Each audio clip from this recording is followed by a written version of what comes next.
भर की ताजा अपडेट्स के साथ स्वागत है आप सभी का SACN न्यूज के इस बुलेटिन में। आइए सबसे पहले नजर डालते हैं आज की सुर्खियों पर। चंपाई सोरेन के मुख्यमंत्री बनने पर उनके समर्थकों में खुशी, करंडी चौक पर बांटी मिठाइयां और फोड़े पटाखे। शहर में दूसरे दिन भी हुई गोली चालन की घटना में एक युवक की हत्या से फैली सनसनी। मानगो क्षेत्र में 2 बदमाशों ने एक युवक को मारी गोली। जमशेदपुर के करंडी क्षेत्र में 2 कारों में हुई टक्कर, बाल बाल बचे लोग। झारखंड में चंपाई सोरेन के नए मुख्यमंत्री बनने पर उनके समर्थकों ने जमशेदपुर के करंडी चौक में मिठाई बांटी और पटाखे फोड़े। कहा यह खुशी का पल है। झामुमो समर्थकों और लोगों ने कहा कि चंपाई सोरेन के मुख्यमंत्री बनने पर विकास की गति और तेज होगी।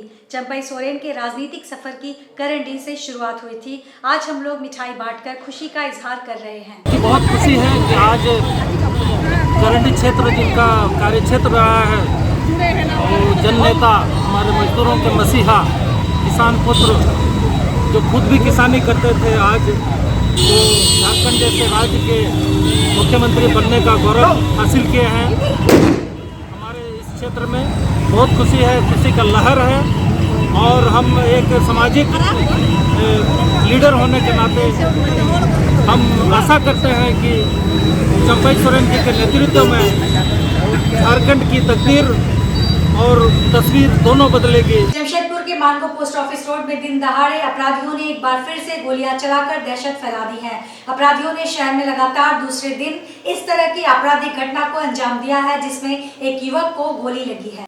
मिली जानकारी के अनुसार अपराधियों ने जिसको गोली मारी है वह बैकुंठ नगर का रहने वाला राजा है। उसके सिर में अपराधियों ने गोली मारी है। बताया जाता है कि पोस्ट ऑफिस रोड में राजा अपने घर से आ रहा था। इसी बीच बाइक पर सवार 2 अपराधियों ने उसको रोका और दोनों लड़कों को देखकर वह भागकर एक लेडीज कॉर्नर में घुस गया।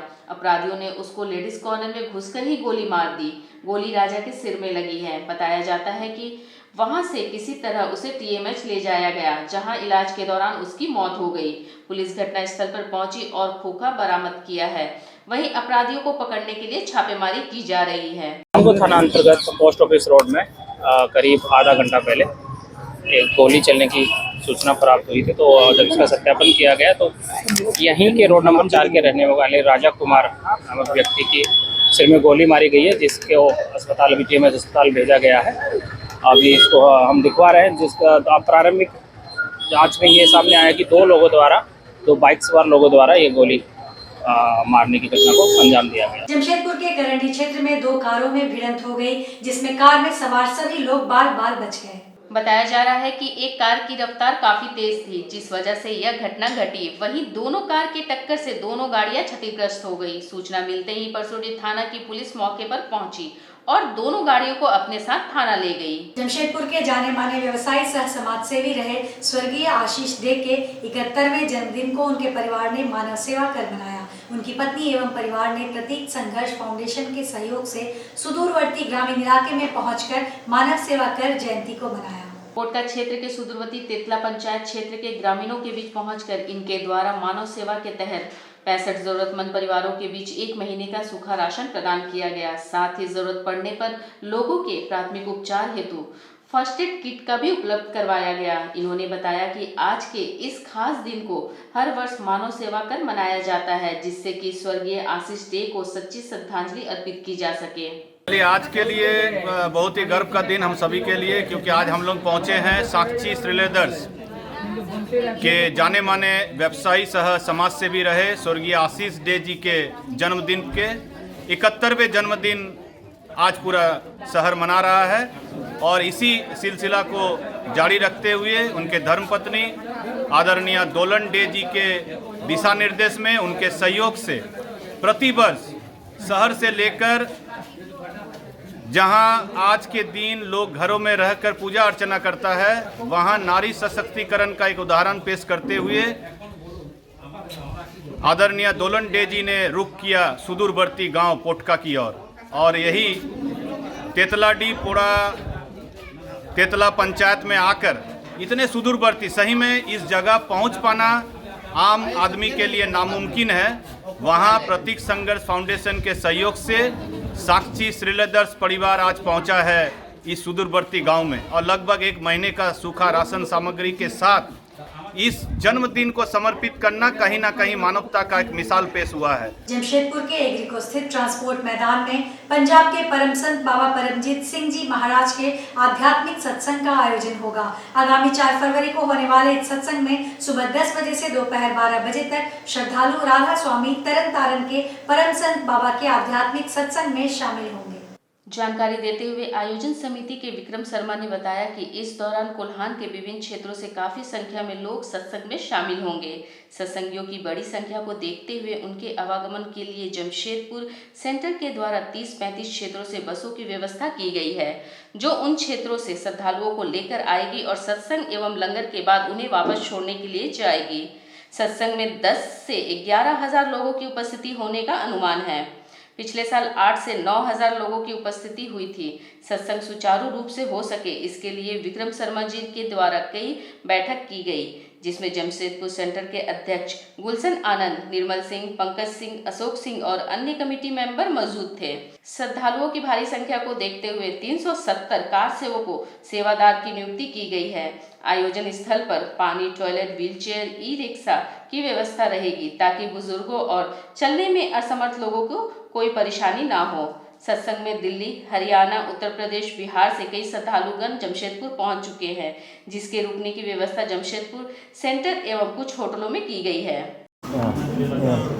राधा स्वामी सत्संग तरन तारण के परम संत श्री हुजूर महाराज बाबा परमजीत सिंह जी महाराज जी का 4 तारीख को सत्संग का कार्यक्रम है जमशेदपुर एग्रीको मैदान में, जो सुबह 10 बजे से शुरू होगा और 12 बजे तक चलेगा। उनके सत्संग के पश्चात लंगर का आयोजन है, भंडारे का आयोजन है। तो सभी शहरवासियों से, हर जनता से अपील की जाती है कि सत्संग में ज़रूर आएँ, प्रवचन से लाभ उठाएं, भंडारा लंगर प्रसाद ग्रहण करके जाएं। बुजुर्गों के लिए वहाँ व्हीलचेयर, जो चलने में असमर्थ हैं उनके लिए ई रिक्शा का भी व्यवस्था की गई है। पानी की व्यवस्था, वॉशरूम की व्यवस्था, इवन मेडिकल की व्यवस्था भी है।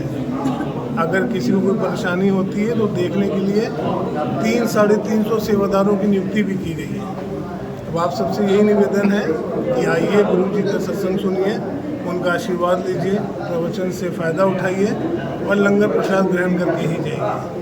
विगत दिनों छात्र संघ के अध्यक्ष सह युवा समाजसेवी नेता संजीव आचार्य एवं उनके बच्चे पर कथित तौर पर मंत्री बन्ना गुप्ता के समर्थकों द्वारा किए गए हमले का विरोध करते हुए संजीव आचार्य के समर्थन में वरिष्ठ आजसू नेता सह वरिष्ठ समाजसेवी चंद्रगुप्त सिंह सामने आ चुके हैं। उन्होंने एक पत्रकार वार्ता के माध्यम से जिला प्रशासन से इस पर कार्रवाई की मांग की। उन्होंने कहा कि संजीव आचार्य एक पार्टी का प्रतिनिधित्व करते हैं और सामाजिक मामलों में वे खुलकर आंदोलन करते हैं। विगत दिनों संजीव आचार्य ने मंत्री बन्ना गुप्ता द्वारा कदमा क्षेत्र के सड़क को बंद करने के मामले में जिला मुख्यालय में प्रदर्शन किया गया था, साथ ही इस पर कार्रवाई की मांग उठाई थी, जहां पर कथित तौर पर मंत्री बन्ना गुप्ता के समर्थकों ने संजीव आचार्य को घेर लिया और धक्का मुक्की कर भद्दी भद्दी गालियां देने लगे। संजीव के साथ उनके 4 वर्ष का पुत्र भी था। जैसे तैसे संजीव वहां से भाग निकले, जिसके बाद उन्होंने इसकी लिखित शिकायत थाने में भी दर्ज करवाई। इस मामले में आजसू नेता चंद्रगुप्त सिंह ने कहा कि प्रशासनिक पदाधिकारियों को इस मामले को गंभीरता से लेना चाहिए और विशेषकर हम लोग नगर जमशेदपुर का जो समाज सेवक हमारे संजीव आचार्य जी, उन पर जानलेवा हमला इस राज्य के मंत्री के द्वारा की गई है, इसके लिए हम भर्त्सना करते हैं।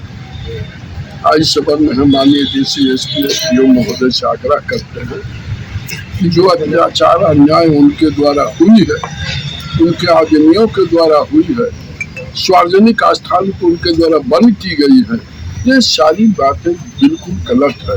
हम आग्रह करेंगे डीसी महोदय से, जो उनको आवेदन दी गई है, आग्रह की गई है कि माननीय डीसी महोदय, अत्याचार हो रही है, जो 100 बरस पुराना रोड है उसको बंद किया जा रहा है, जिस रोड से गरीब दुखिया स्कूली बच्चे को जाना आना है, लेकिन उस चीज को रोक दिया गया, इसलिए कि बहुत बड़ा हमारे राज्य के मंत्री महोदय जी हैं, उनका कार्य है रोड बंद कर देना, गरीब दुखिया असहाय किसानों मजदूरों की किरानकारी पर रोक लगाना, छोटे छोटे बच्चे जो स्कूल में जाते हैं स्कूल जाने आने से रोक लगाना, हम आग्रह किए हैं एसपी और एसपीओ महोदय से कि कोई भी हो इस तरह से अत्याचार नहीं करे। गुरुवार को टाटा स्टील के बेल्दी क्लब जमशेदपुर में खनन और लाभकारी प्रौद्योगिकी पर 2 दिवसीय अंतर्राष्ट्रीय सम्मेलन का शुभारंभ किया गया। Mining engineers association of India बड़ा जामदा चैप्टर के सहयोग से आयोजित सम्मेलन में उद्घाटन सत्र के दौरान मुख्य अतिथि पद्म भूषण सह सदस्य नीति आयोग डॉक्टर वी.के. सारस्वत व अन्य प्रतिष्ठित अतिथियों में टाटा स्टील के प्रौद्योगिकी अनुसंधान व विकास के उपाध्यक्ष डॉक्टर देवाशीष भट्टाचार्य, कच्चा माल टाटा स्टील के उपाध्यक्ष डी.बी. सुंदररामम, मुख्य कच्चा माल प्रक्रिया प्रौद्योगिकी टाटा स्टील पी.के. त्रिपाठी और महाप्रबंधक टाटा स्टील अतुल भटनागर उपस्थित रहे। यह प्रमुख सम्मेलन डिजिटल युग में खनन, तकनीकी हस्तक्षेप, डीकार्बोनाइजेशन, लाभकारी में मेगा रुझान, स्मार्ट प्लांट संचालन और महत्वपूर्ण खनिजों की रिकवरी सहित अत्याधुनिक विषयों को संबोधित करेगा। मौके पर 50 से अधिक वैश्विक संगठनों का प्रतिनिधित्व करने वाले 200 से अधिक प्रतिभागियों के साथ MBT 24 खनन और लाभकारी से संबंधित महत्वपूर्ण क्षेत्रों पर चर्चा, विचार विमर्श और आदान प्रदान के लिए एक अनूठा मंच प्रदान किया गया। उद्घाटन सत्र के दौरान अपने भाषण में नीति आयोग के सदस्य डॉक्टर वी.के. सारस्वत ने क्षेत्र में सर्कुलरिटी और टिकाऊ खनन प्रथाओं आदि को शुरू करने के क्षेत्र में टाटा स्टील की भूमिका की सराहना की। उन्होंने कार्बन तटस्थता के क्षेत्र में सरकार के फोकस पर विस्तार से बात की, जो उन्नत तकनीकी हस्तक्षेपों के माध्यम से प्राप्त किया जा सकता है। टाटा स्टील के उपाध्यक्ष कच्चा माल डी.बी. सुंदररामम ने ऐसे सार्थक सम्मेलन के आयोजन के महत्व के बारे में बताया, जो आकर्षक चर्चाओं और उपयोगी आदान प्रदान का मार्ग प्रशस्त करेगा। करना उसकी ज़रूरत नहीं पड़ेगी, उतना क्रूड ऑयल इंपोर्ट नहीं करना पड़ेगा। तो बहुत सी चीज़ें हैं जो नेट कार्बन जीरो की तरफ जाती हैं। बायोमास टू फ्यूल, हम बायोमास से एविएशन फ्यूल भी बना सकते हैं। एविएशन फ्यूल जानते हैं, जो हमारे हवाई जहाज में लगता है, वो बहुत पॉल्यूटिंग होता है, तो उसको भी हम बना सकते हैं और वो बहुत महंगा भी होता है। तो बायोमास का यूज़ करना चाहिए। अभी हम नेट कार्बन जीरो के लिए सबसे बड़ी चीज़ है हाइड्रोजन के ऊपर स्विच ओवर होना। आपको मालूम है ई मोबिलिटी, क्योंकि अदर देन इंडस्ट्रियल सेक्टर जो हमारा पोल्यूशन होता है वो मोबिलिटी से होता है। हमारे ट्रक्स हैं, जैसे इनके डंपर्स हैं, ये हैं, सब बहुत ज़्यादा डीजल यूज़ करते हैं, सब पूरा पोल्यूट करते हैं। अगर ये डंपर को डीजल की जगह मिथनॉल यूज़ करें तो 35% पोल्यूशन कम हो जाएगा। तो इस तरह के स्टेप्स हैं जो कि भारत सरकार ने आगे बढ़ाए हैं और अब इंडस्ट्री को इसको कैचअप करना है। आज के इस बुलेटिन में बस इतना ही। हम फिर हाजिर होंगे कुछ और नई खबरों के साथ। तब तक के लिए SCCN न्यूज़ की पूरी टीम की ओर से मुझे दीजिए इजाजत। नमस्कार।